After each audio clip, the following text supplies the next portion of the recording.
Sebenarnya, sosok apa yang mengikuti mereka hingga sebanyak itu?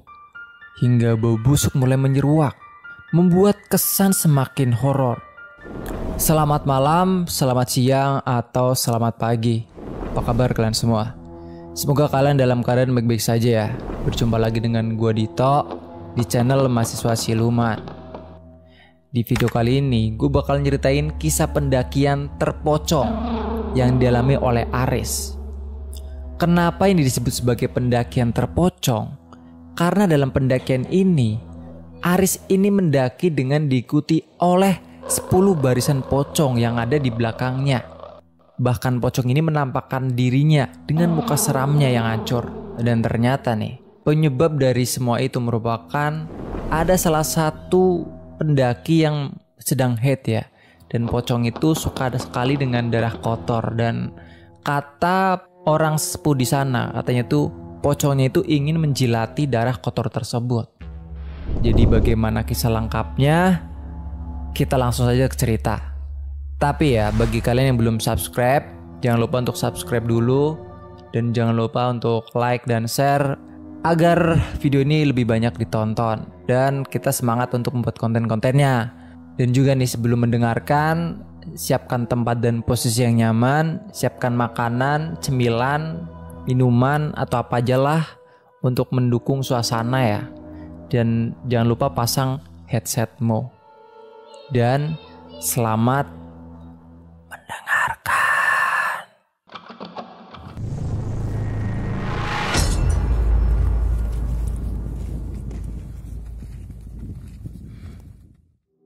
Jadi Aris ini tuh mendaki 11 orang ya. Dan sudah termasuk dengan porter atau pemandu gunung yang bisa kita sewa saat melakukan pendakian.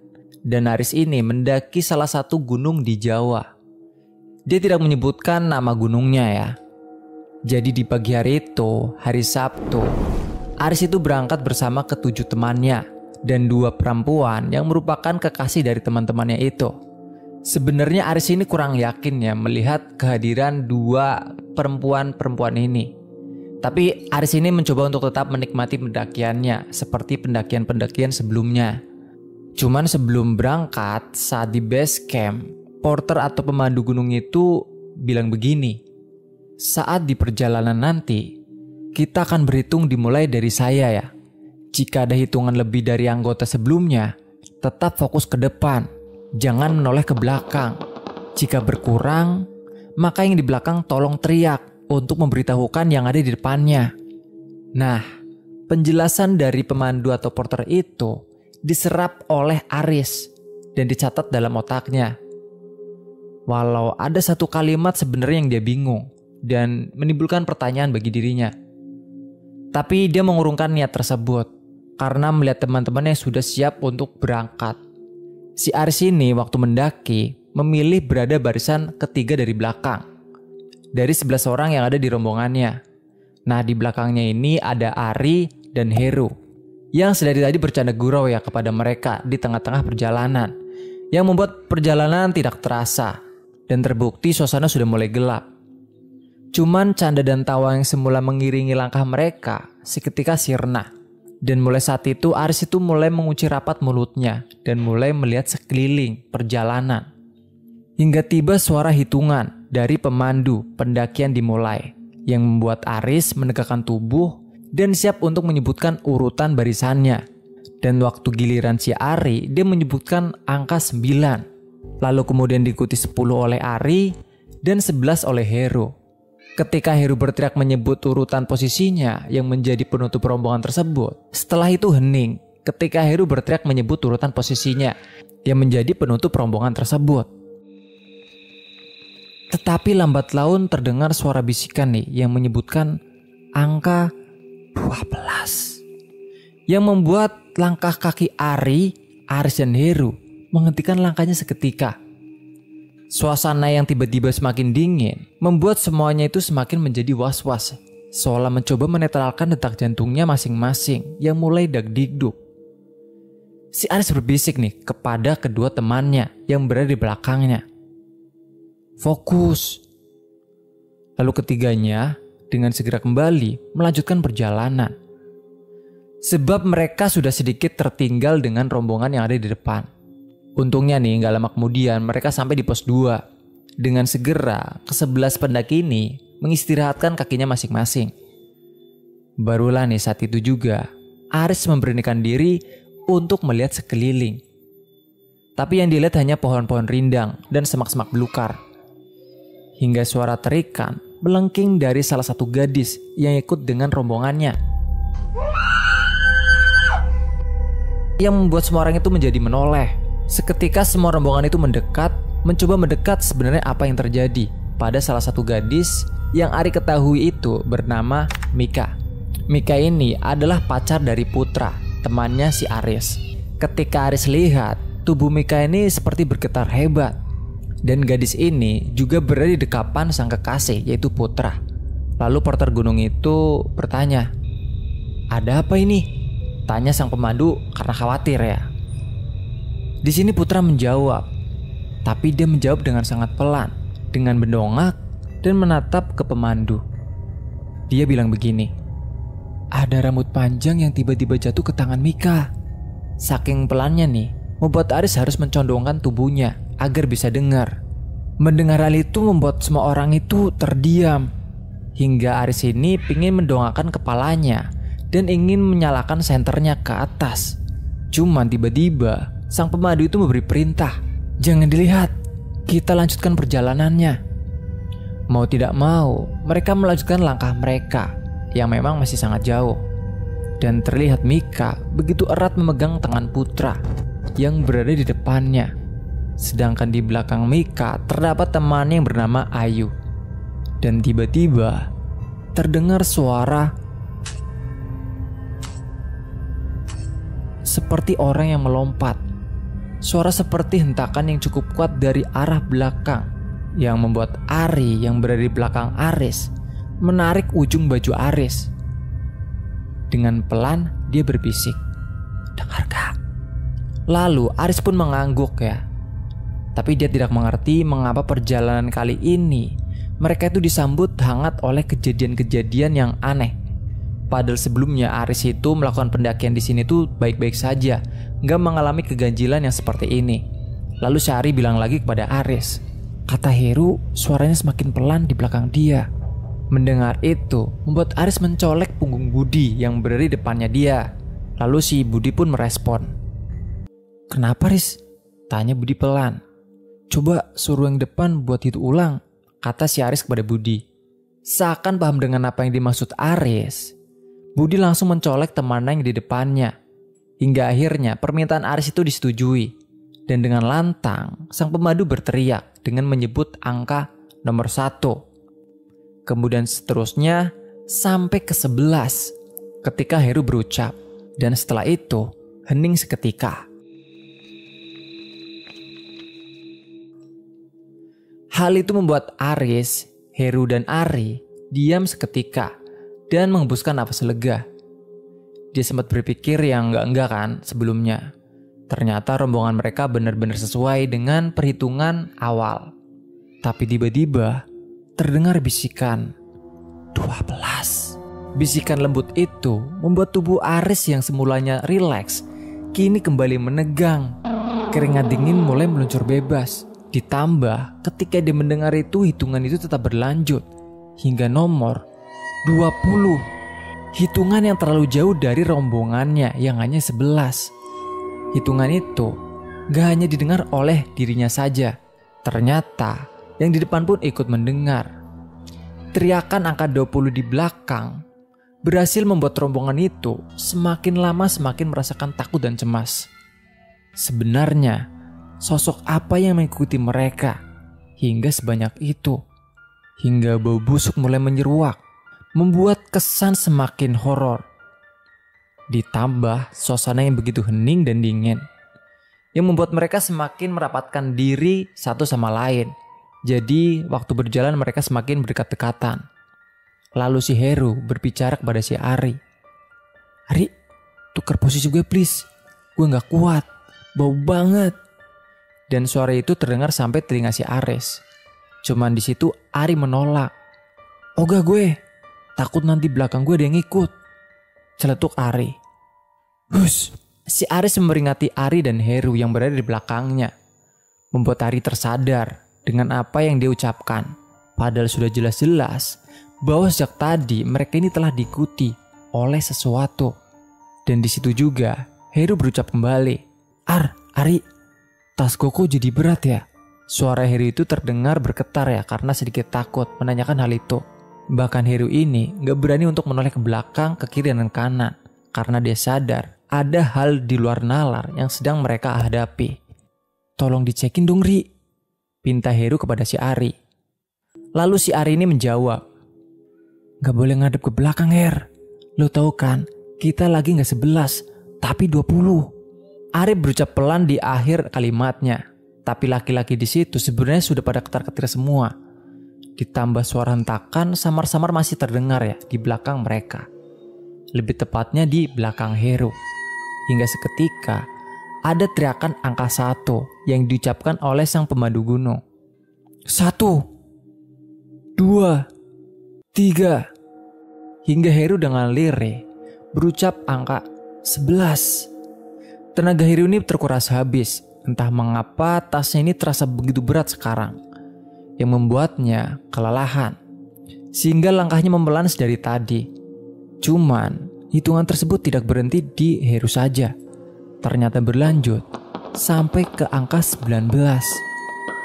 Kali ini bisikan itu hanya mencapai angka 19, yang membuat mereka yang ada di depan sama-sama diam, menghembuskan napas lega. Setidaknya nih, sosok yang mengikuti mereka berkurang 1. Tetapi berbeda dengan Ari dan Aris ya yang tiba-tiba berhenti. Karena dia tidak mendengar suara keluhan Heru lagi. Karena takut terjadi sesuatu kepada Heru. Dan keduanya serempak menoleh ke belakang. Dan betapa terkejutnya keduanya ketika melihat Heru tertinggal lumayan jauh berada di belakang. Dengan satu sosok berbungkus putih yang anteng duduk di atas tasnya si Heru. Dengan satu sosok yang terbungkus putih yang duduk anteng di atas tas besar laki-laki itu. Her, lepas tas lu. Ari mencoba berucap kepada Heru yang terlihat tengah mengatur nafasnya yang sedang terengah-engah. Tetapi ekspresi bingung yang ditampilkan Heru membuat Aris dan Ari ini semakin ketar-ketir. Maksudnya apa gitu kan? Tiba-tiba disuruh lepasin tasnya. Kali ini Aris yang mencoba memperingatkan Heri dan mencoba memberitahukan salah satu temannya itu. Tapi di sini Heru hanya menjawab dengan kata-kata, "Ya kali gue tinggal tas gue, Ar." Heru malah menjawab dengan berteriak, membuat sosok yang masih duduk tenang di atasnya bergerak seakan ya terganggu gitu. Lalu di situ Ari berteriak kepada Heru, "Ada POCONG, ada pocong di tas lu." Ketika mendengar itu, Heru langsung membeku saat itu juga. Dan Ari kembali menggerakkan bibirnya seraya menunjukkan ke belakang tubuhnya sendiri. Membuat Heru mengetahui apa alasannya. Kedua temannya menyuruh untuk meletakkan tasnya. Dan dengan pelan, Heru berjongkok dan langsung melepaskan tasnya. Dengan serempak, ketiga laki-laki itu berlari pontang-panting dengan nafas yang memburu. Ditambah juga, mereka baru menyadari kalau mereka itu tertinggal jauh dari rombongan yang ada di depan. Tunggu! Suara panik Heru terdengar di belakang Ari dan Aris yang terus berlari dengan kencang.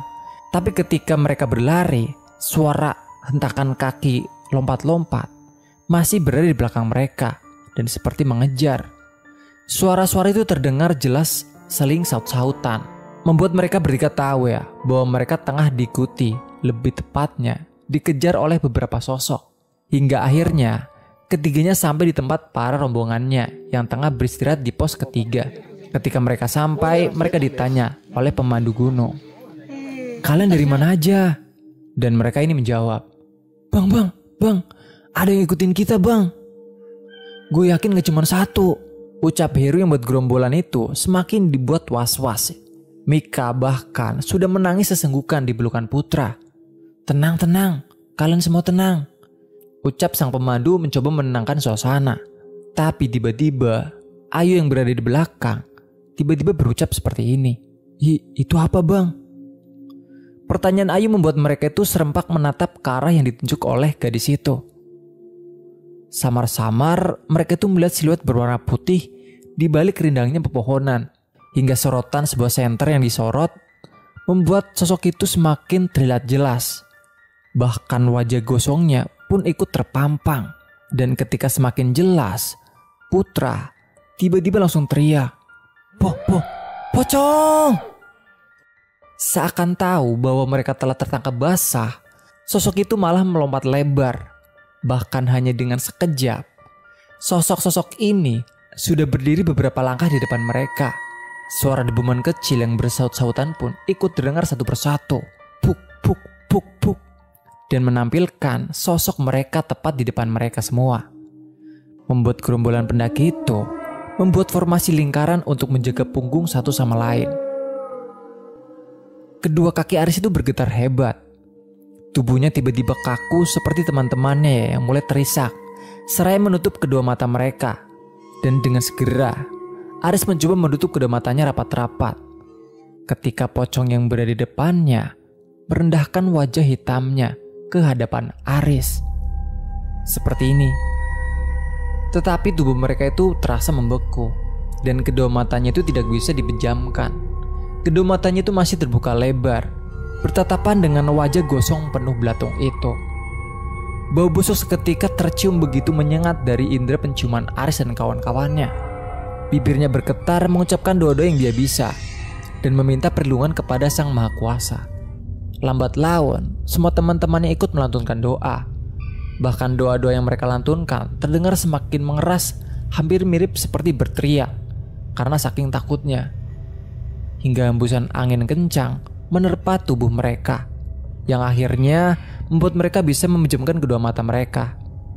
Dan bersamaan dengan itu, bau busuk yang tadi tercium sangat hebat tiba-tiba perlahan menghilang.